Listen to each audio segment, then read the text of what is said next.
İran'ın zahmeti niye unutursan? Atom Heydər Əliyev o vaxt dedi tabakta unumuz yoktu. Atoma maaş verirdi İran devleti. Adam bunları unudar. Aksan devlet başısına.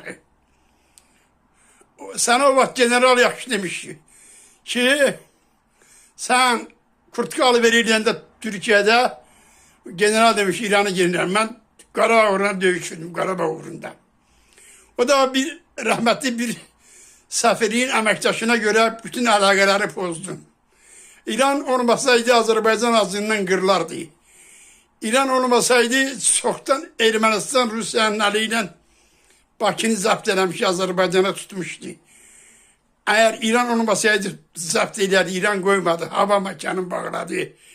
Dedi Elçibəyə dedi ki 3 güne İran'ı Ermənistan'a alın verim kucağıma. Elçibəyə vurdu bozaraqdan dedi ki o torpağı ki İran alacaq Ermənistan'da qarşı yaxşıdır.